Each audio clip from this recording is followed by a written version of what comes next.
तो कंगना के घर पर बुलडोजर चलना संविधान की नींव पर जेसीबी चलना जैसा है, ये मेरा मानना है। लेकिन इस पर कंगना क्या लिखती है? कंगना ने कहा है कि ये लोकतंत्र की मौत है। घर पहुंचते ही कंगना ने ट्वीट किया है, अपने टूटे हुए दफ्तर का वीडियो ट्वीट किया है और उन्होंने कहा है ये लोकतंत्र की मौत है, ये लोकतंत्र की मौत है। इस देश की सबसे बड़ी खूबसूरती इसका प्रजातंत्र है, इसीलिए बड़ी बड़ी ताकतें हमसे डरती हैं। और कंगना ने आज वही कहा है कि लोकतंत्र की मौत हो गई।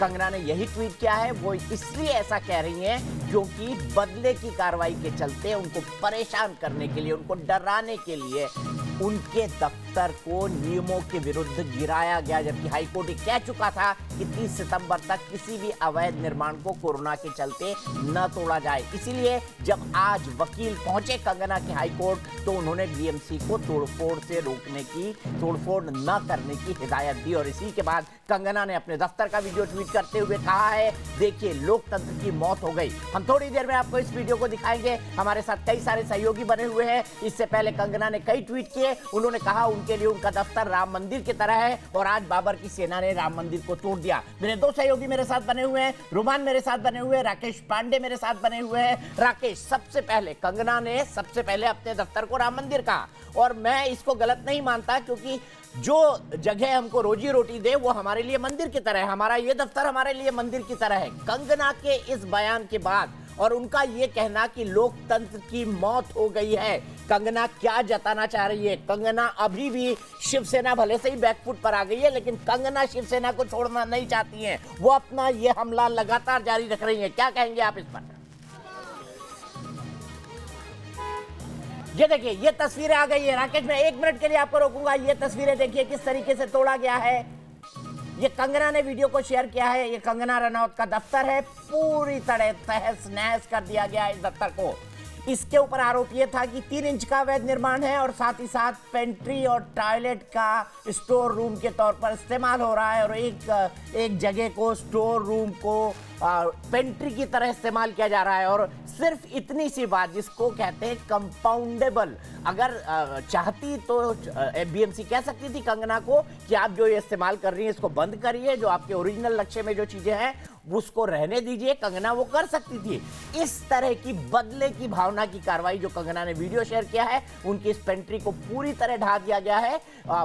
जो नक्शा था उसमें ये टॉयलेट था और इसी पर ऑब्जेक्शन था कि आपने टॉयलेट को पेंट्री क्यों बना दिया, आपने एक लॉबी का स्टोर रूम की तरह क्यों इस्तेमाल किया, आपकी सीढ़ियां 3 इंच दूर क्यों हैं। और देखिए, ये तोड़ दिया गया, पूरी तरह से तहस नहस कर दिया गया। इसको क्या कहा जाए? अगर कंगना इसको लोकतंत्र की मौत कह रही है तो गलत नहीं होगा। ये पूरा विवाद शुरू हुआ जब कंगना रनौत ने कहा कि ड्रग्स का इस्तेमाल कई लोग करते हैं। सुशांत की मौत पर उन्होंने शिवसेना सरकार पर हमला बोला, जो महाअघाड़ी की सरकार है उस पर हमला बोला और बात निकलते निकलते हरामखोर तक आ गई। जो संजय राउत ने जिन शब्दों का इस्तेमाल किया, हमने लगातार एक कैंपेन चलाया, संजय राउत माफी मांगो। उनके तेवर ढीले तो हुए लेकिन कमजोर करने को वो राजी नहीं हुए और उसी के बाद बदले की भावना की इस कार्रवाई हुई। राकेश, जो सवाल मैंने पहले पूछा था, तस्वीरें आ गई, रुक गई। विकास भी हमारे साथ जुड़ गए हैं, राकेश हमारे साथ हैं, रुमानुल्लाह खां हमारे साथ है। राकेश, सबसे पहले मैं जानना चाहूंगा, कंगना कह रही है लोकतंत्र की मौत। आज आप सुबह से एक एक पल की खबर न्यूज नेशन पे दे रहे हैं, क्योंकि न्यूज नेशन ने लगातार एक कैंपेन चलाई थी कंगना के समर्थन में, जिससे पूरा देश जुड़ा था। हर आदमी ने कहा था कंगना के साथ गलत हो रहा है। क्या आप कंगना के इस व्यू को शेयर करते हैं? बिल्कुल, हर कोई कह रहा है कि कंगना के साथ गलत हुआ है और यहाँ पर बड़ी संख्या में लोग भी पहुँच रहे हैं। जिस तौर पर, जिस तरीके से आपने जो तस्वीरें दिखाई, वो तस्वीरें इस बात की तस्दीक कर रही हैं। और हमने दीपक जी लगातार ये सवाल पूछा कि पहले जो लोग देश की अलग अलग घटनाओं पर कहते थे कि लोकतंत्र की हत्या हो गई, वो लोग कहाँ चले गए? आज उन्हें लोकतंत्र की हत्या होती नहीं दिखाई देती है। अवार्ड वापसी गैंग कहाँ है? सो कॉल्ड सेकुलर गैंग कहाँ है? मैं जरा चाहूँगा आरिफ इस तरीके से घूमें, और अगर घूमते हैं और जिस तरीके से यहाँ पर महिलाएं मौजूद हैं, मैं उनसे भी बातचीत करता हूँ। कंगना रनौत को न्यूज नेशन के कैमरे पर संजय राउत ने गाली दी थी। हमने कहा मुहिम चलाई, संजय राउत माफी मांगिए। संजय, बिल्कुल माफी मांगेंगे, बिल्कुल माफी मांगेंगे। उनका जो भी नुकसान है वो भरपाई करके दो, जो भी उनका नुकसान है भरपाई करके दो। और मीडिया पे आके माफी मांगो, न्यूज चैनल पे आके माफी मांगो। सबको मालूम पड़ना चाहिए कि इसने गलत किया है। उसको गाली देने का कोई हक नहीं है। आज जिस तरीके से बीएमसी के लोगों ने यहाँ पर तोड़फोड़ की, उधर कोर्ट में कार्रवाई शुरू हुई, वो लोग भाग गए। ये बीएमसी वाले गलत है, बीएमसी वाले बहुत गलत है। बीएमसी वालों को कोई हक नहीं है इस तरह से आकर उसको नुकसान पहुंचाने का। बीएमसी वाले सॉरी ये जो है, आपको क्या लगता है? कंगना रनौत ने कहा उनके लिए मंदिर था, ये बाबर की दादागिरी है। कोई इंसान कमा के तुम क्या टैक्स नहीं लेते हो? यहाँ पे रहने का टैक्स नहीं लेते हो? वो कमा रही है तो तू अकेले खा रही है। उसने अपनी मेहनत किया, उसने खून पसीना एक किया, अपने बनाया उसने। वो तुम क्या, तुम्हारी दादागिरी चलेगी इसके ऊपर? तुम दादागिरी करना चाहते हो? तुम्हारे बाप की राज है कंगना ये? रनौत ने कहा कि उनके लिए मंदिर था, मंदिर को बाबर की सेना ने तोड़ दिया। बाबर की सेना कौन है? बाबर की सेना शिवसेना, बाबर की सेना शिवसेना, संजय राउत, उद्धव ठाकरे, और किसका नाम लूं? बाला साहेब की पार्टी के ये लोग, बाला साहब साहेब की पार्टी के लोग गाली दे- पलित कर दिया इन लोगों ने। बाला साहेब की मिट्टी को पलित कर दिया इन लोगों ने। ये जो है ना बाला साहेब के, अपना क्या नाम है उसका, बाला साहब की तस्वीर लेकर घूमते हैं संजय राउत। संजय राउत अगर जिंदगी में बाला साहब की तरह बन जाए, एक कोना भी वो कर ले, एक कोना भी उनकी तरह काम कर ले, तो हम उसको सलाम करेंगे, हम उसको सलूट करेंगे। वो गंदा इंसान है, गंदा एकदम नीच इंसान है वो। उसने कंगना को गाली दिया, मैं उसको गाली देती हूँ। क्या उखाड़ने का उखाड़ो, आओ। क्या करने का आओ। उसने कंगना, एक लेडीज को गाली देना, बदतमीजी करना उसके साथ, तुम्हें कोई हक नहीं है, कोई राइट नहीं है। मैं 1 मिनट के लिए रुकूंगा राकेश, ये कंटिन्यू रखना। देवेंद्र फडणवीस कुछ कह रहे हैं, सुन लेते हैं उनसे। राकेश, महाराष्ट्र के इतिहास में कभी नहीं हुआ। जो बात गलत है उसको गलत कहना ही चाहिए, लेकिन उस बात से महाराष्ट्र का जितना अपमान होता है या महाराष्ट्र पुलिस का जितना अपमान होता है, उतना ही अपमान सरकार जिस प्रकार की कार्रवाई कर रही है, उस कार्रवाई के कारण महाराष्ट्र का पूरे देश में हो रहा है। अगर इलीगल कंस्ट्रक्शन है तो जरूर कार्रवाई होनी चाहिए, लेकिन सबके साथ ये कार्रवाई होती तो निश्चित रूप से उचित कार्रवाई होती। किसी ने आपके खिलाफ बात कही, इसलिए जब आप कार्रवाई करते हो तो ये कायरता है, बदले की भावना है, और महाराष्ट्र में इस प्रकार की भावना का कोई सम्मान नहीं हो सकता। कायरता, बदले की भावना, महाराष्ट्र में ऐसा नहीं हुआ। देवेंद्र फडणवीस पहली बार इस मुद्दे पर निकलकर सामने आए हैं। उन्होंने कहा है कि ये बदले की भावना की कार्रवाई है, ये शिवसेना की कायरता है। शिवसेना के लिए जो जिस विशेषण का इस्तेमाल किया जा रहा है, वो शिवसेना जब शुरू हुई थी उसकी इमेज से बिल्कुल साफ नहीं है। शिवसैनिक आज भाग गए, शिवसेना कायर है। लोग कह रहे हैं कि इन्होंने बाला साहब ठाकरे की मट्टी पलीत कर दी। शिवसेना के नेताओं को लोग सरेआम मुंबई की गलियों में, अभी अभी एक महिला ने गाली दी। अब मैं गाली देना कोई अच्छी बात नहीं है, लेकिन लोगों का गुस्सा भी ये दिखा रहा है। जब आदमी फ्रस्ट्रेट हो जाता है, सरकार से नाराज हो जाता है। राकेश, मैं एक बार फिर से आपके पास आऊंगा। अगर वो बहन हमारे साथ मौजूद है तो आप उनसे एक बार फिर बात करिए और पूछिए कि क्यों वो इतनी नाराज है संजय निरुपम से, माफ कीजिएगा, संजय राउत से। ठीक है, ठीक है, हमारे साथ मौजूद हैं। आप इधर आ जाइए, आप इधर आ जाइए। उससे पहले मैं जरा दीपक की तस्वीरें दिखा देता हूँ। इलीगल कंस्ट्रक्शन की बात बीएमसी कर रही थी ना। आप देखिए ये छज्जा कैसे इलीगल हो गया, समझ में नहीं आता। छज्जे को गिरा दिया गया, जो रेलिंग थी उसे गिरा दिया गया। ये कैसे इलीगल हो गया? इस छज्जे को गिराने के लिए एक जेसीबी को लेकर आई थी बीएमसी की टीम। ये छज्जा कैसे इलीगल हो गया, समझ में नहीं आता। आपका भी बड़ा अनुभव है और चीजों की समझ रखते हैं दीपक जी। अब बताइए ये कैसे इलीगल कंस्ट्रक्शन हो सकता है? दूसरी बात, ये हमारे साथ मौजूद है आरिफ, जरा इधर आ जाइए। आरिफ जरा इधर आ जाइए। एक सवाल है, ऑफिस को क्यों तोड़ा? ये छज्जा कैसे इलीगल हो गया? रेलिंग कैसे इलीगल? एक सेकंड के लिए राकेश मैं आपको रोकूंगा, एक सेकंड के लिए रुकिए राकेश। राकेश एक सेकंड के लिए रुकिए, एक बड़ी खबर आ रही है वो मैं बता दूं। संजय निरुपम का एक बहुत बड़ा ट्वीट आया है, वही ट्वीट आया है जो शिवसेना के बारे में न्यूज नेशन पिछले 3 घंटे से कह रहा है। कंगना का ऑफिस अवैध था या उसे डिमोलिश करने का तरीका, क्योंकि हाईकोर्ट ने कार्रवाई को गलत माना और तत्काल रोक लगा दी। पूरा एक्शन प्रतिशोध से ओतप्रोत था, लेकिन बदले की उम्र की राजनीति बहुत छोटी होती है।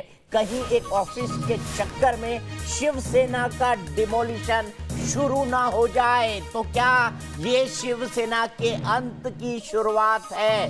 क्या लोग कह रहे हैं मुंबई? और यही सवाल आप राकेश मैं चाहता हूं उस बहन से पूछिए, क्या हम कर दें RIP rest in peace Shiv Sena political party के तौर पर आने वाले सालों के लिए? राकेश, देखिए यहाँ पर बड़ी संख्या में लोग मौजूद हैं और उनका गुस्सा अब लामबंदी होने लगी है। क्या शिवसेना की राजनीति हाई कोर्ट ने बोला है कि 30 सितंबर तक कोई भी तोड़ने वाला काम नहीं कर सकते, तो फिर BMC कैसे यहाँ पे तोड़ने का काम कर सकती है? ये लोग हाई कोर्ट की ये बदले की कार्रवाई है, ये बदले की कार्रवाई है। मुझे एक बात बताइए, मुंबई में 55,000 कंस्ट्रक्शन इलीगल है, वो कब तोड़ोगे? वो क्यों नहीं तोड़ते आप? 55,000 इलीगल है, लिखित में संजय राउत मुर्दाबाद। सिर्फ कंगना को अटैक कर रहे हो, पर्सनली अटैक कर रहे हो, प्रॉपर्टी डैमेज कर रहे हो। नहीं, बड़ा सवाल ये भी है, मैं चाहूंगा सब लोग इस बात को कहें कि संजय राउत ने न्यूज नेशन के कैमरे पर गाली दी थी कंगना रनौत को। हमारे कैमरे पर उन्होंने कंगना रनौत के लिए गाली वाले शब्दों का इस्तेमाल किया था। संजय राउत को माफी मांगनी चाहिए ना? अब मांगेंगे संजय राउत? जेल में डालो। उसको बोला हरामखोर है, वो हरामखोर नहीं है, तुम हरामखोर हो। मैं किसी के लिए गाली वाले शब्दों का मैं जायज हम नहीं ठहरा सकते, गाली वाले शब्दों का इस्तेमाल किसी के लिए नहीं होना चाहिए, लेकिन संजय राउत ने एक महिला अभिनेत्री के खिलाफ, और बात सिर्फ कंगना रनौत की नहीं है, बात इस देश की महिलाओं की है। संजय रावत बोलेगा जो मैं नहीं आने दूंगा यहाँ पे, ये उसका राज चलता है यहाँ पे। ये संजय रावत का है, संजय रावत का यहाँ पर क्या है? ये पूरा देश है, पूरा भारत जो है हम लोग का है। हम लोग सबसे पहले उनके ऑफिस, उनके घर की भी जांच कराएं, उनका इनलीगल है या नहीं है। जिन्होंने जो कंप्लेंट किया है कि ये इनलीगल तरीके से तोड़ा है, तो उनके यहाँ पे भी ऑफिस हर चीज की जांच होनी चाहिए। हम तुम्हारे साथ हैं, तुम संघर्ष करो, हम तुम्हारे साथ हैं। ये दीपक जी, ये किसी पॉलिटिकल पार्टी के लोग नहीं है, किसी पॉलिटिकल पार्टी के लोग नहीं है, किसी संगठन के ये लोग नहीं है। मुंबई के अलग अलग इलाकों से लोग यहाँ पर आ गए जब मीडिया ने इसको दिखाया, और जिस तरीके से BMC ने बेशर्मी वाली कार्रवाई की है, उसके बाद ये लोगों का गुस्सा है। राउत ने हरामखोर का मतलब नोटी बताया था, नोटी बताया था, तो क्या मैं यहाँ पे सारे खड़े लोगों को नोटी बोल सकती हूँ इक्वल टू हरामखोर? क्या हम बोल सकते हैं किसी को? तो क्या मेरे खिलाफ कोई मुझे छोड़ देगा अगर मैं किसी को नोटी या हरामखोर बोलती हूँ? क्यों बोलने का? हरामखोर क्यों बोलने का? तुम कौन सी मेहनत करके खा रहे हो? ये सब इंडस्ट्री वाले कमा रहे और तुमको दे रहे। तुम कौन सी मेहनत कर रहे हो? ठीक है, कंगना रनौत का बयान आ गया है, वक्त सबका एक सा नहीं रहता। तुमने जो किया अच्छा किया। राकेश, एक सेकंड के लिए रोल कराऊं आपको। जो किया अच्छा किया, कंगना ने कहा है वक्त सबका एक सा नहीं होता। आगे उन्होंने क्या कहा है मैं बताता हूं। मुझसे बदला लिया गया, ये कंगना ने कहा, और पूरा देश ये कह रहा है कि कंगना से बदला लिया गया। कंगना के समर्थन में आम लोग सड़कों पर हैं। वक्त सबका एक सा नहीं रहता। उन्होंने ये भी कहा है तुमने जो किया अच्छा किया। तो कंगना अपना कॉन्फिडेंस अभी भी दिखा रही है। उन्होंने शिवसेना के गुरूर को आज मुंबई में चकनाचूर कर दिया। आज मेरा घर टूटा है, कल घमंड टूटेगा, लेकिन कब मैं कश्मीर पर भी एक फिल्म बनाऊंगी, कंगना ने घोषणा की है। मुझसे बदला लिया गया, अयोध्या और उसके बाद कश्मीर। सुनिए क्या कहा कंगना ने। ये वक्त का पहिया है, याद रखना, हमेशा एक जैसा नहीं रहता। और मुझे लगता है कि तुमने मुझ पर बहुत बड़ा एहसान किया है, क्योंकि मुझे पता तो था कि कश्मीरी पंडितों पे क्या बीती होगी। आज मैंने महसूस किया है, और आज मैं इस देश को वचन देती हूँ कि मैं सिर्फ अयोध्या पे ही नहीं, कश्मीर पे भी एक फिल्म बनाऊंगी, और अपने देशवासियों को जगाऊंगी, क्योंकि मुझे पता था हमारे साथ होगा तो होगा, लेकिन मेरे साथ हुआ है, इसका कोई मतलब है, इसके कोई मायने हैं। और उद्धव ठाकरे, ये जो क्रूरता और ये जो आतंक है, अच्छा हुआ ये मेरे साथ हुआ, क्योंकि इसके कुछ मायने हैं। जय हिंद, जय महाराष्ट्र।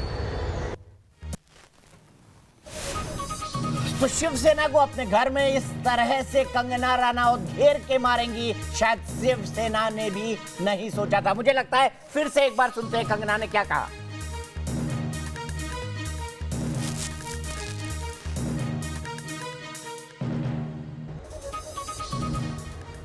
हमेशा एक जैसा नहीं रहता। और मुझे लगता है कि तुमने मुझ पर बहुत बड़ा एहसान किया है, क्योंकि मुझे पता तो था कि कश्मीरी पंडितों पे क्या बीती होगी। आज मैंने महसूस किया है, और आज मैं इस देश को वचन देती हूँ कि मैं सिर्फ अयोध्या पे ही नहीं, कश्मीर पे भी एक फिल्म बनाऊंगी और अपने देशवासियों को जगाऊंगी, क्योंकि मुझे पता था हमारे साथ होगा तो होगा, लेकिन मेरे साथ हुआ है, इसका कोई मतलब है, इसके कोई मायने हैं।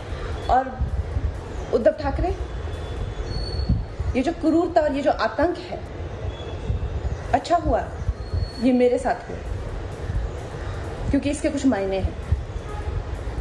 जय हिंद, जय महाराष्ट्र। अच्छा हुआ, जो भी हुआ मेरे साथ हुआ, क्योंकि इसके कुछ मायने हैं। तो कंगना रनावत ने, मणिकर्णिका ने जो झांसी की रानी की तलवार निकाली थी, वो म्यान में रखने को राजी नहीं है। कैसे निपटेगी अब शिवसेना उनसे? सीधे मैं चलता हूं, अपने 3 सहयोगी मेरे साथ जुड़े हुए हैं। विकास जुड़े हुए हैं। विकास, मुझे ये बताइए, शिवसेना अब क्या करेगी, कैसे फेस सेविंग करेगी? अभी भी जिस तरह से उद्धव ठाकरे का उन्होंने नाम लिया, जिस तरह से खुला चैलेंज शिवसेना को किया, अब तो उल्टे बांस बरेली के पड़ गए शिवसेना के गले में।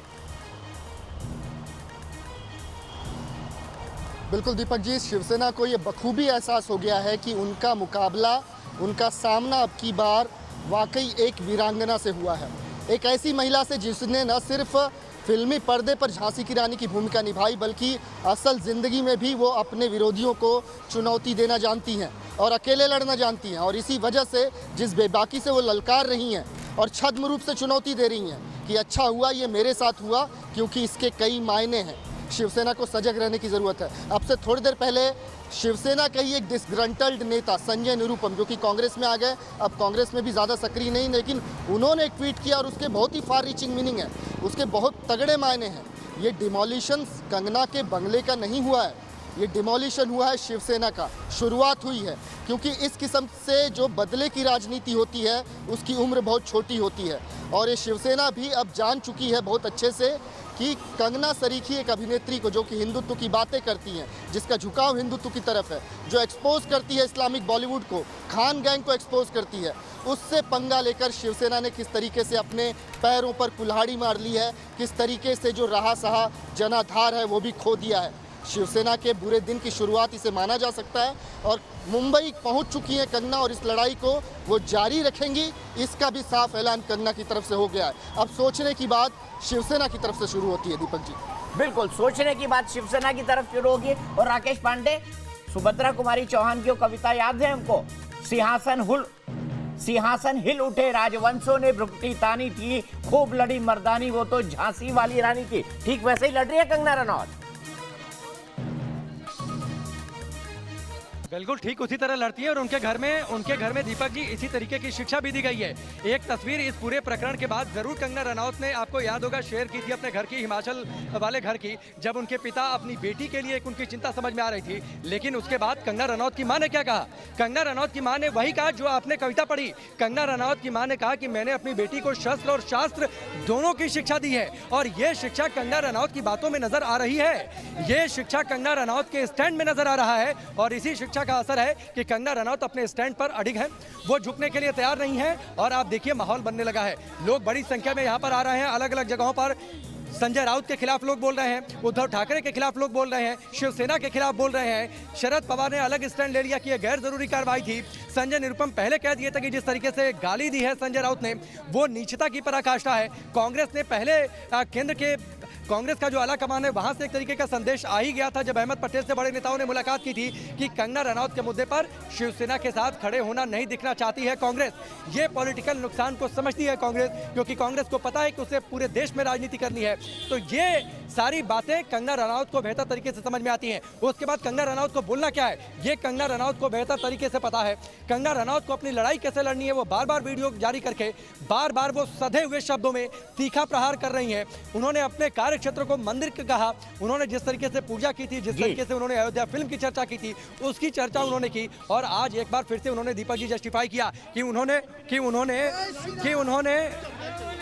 आप देखिए लोग यहाँ पर आ रहे हैं, क्योंकि जो कंगना रनौत ने मंदिर की बातचीत की थी, ठीक है और कंगना रनौत को इस बात का एहसास है कि लोग उनके साथ जुड़ रहे हैं, इसीलिए कंगना रनौत लगातार अपने स्टैंड पर कायम है। और शिवसेना ने शायद कभी सपने में नहीं सोचा होगा कि मुंबई में बैठकर, और देखिए पहली बार शिवसेना से पहली बार दीपक जी ठाकरे खानदान से कोई शख्स सत्ता के गलियारों में पहुंचा था सक्रिय तौर पर। पहली बार ठाकरे खानदान से उद्धव ठाकरे आए सक्रिय राजनीति में, प्रत्यक्ष तौर पर वो मुख्यमंत्री के पद पर काबिज हुए। और आप देखिए ये समय है, कंगना रनौत ने कहा ना कि समय है, समय के साथ एक बड़ी अच्छी चीज है, समय बदलता जरूर है। और आप समय का बदलाव देखिए, ठाकरे खानदान से उद्धव ठाकरे मुख्यमंत्री बनते हैं और उन्हीं के मुख्यमंत्रित्व काल में किस तरीके से शिवसेना को मुंह की खानी पड़ती है एक महिला अभिनेत्री के द्वारा, इस देश की एक महिला के द्वारा। बिल्कुल ये बता रहा है आज का दिन मुंबई के राजनीतिक इतिहास में लिखा जाएगा, क्योंकि आज शिवसेना का घमंड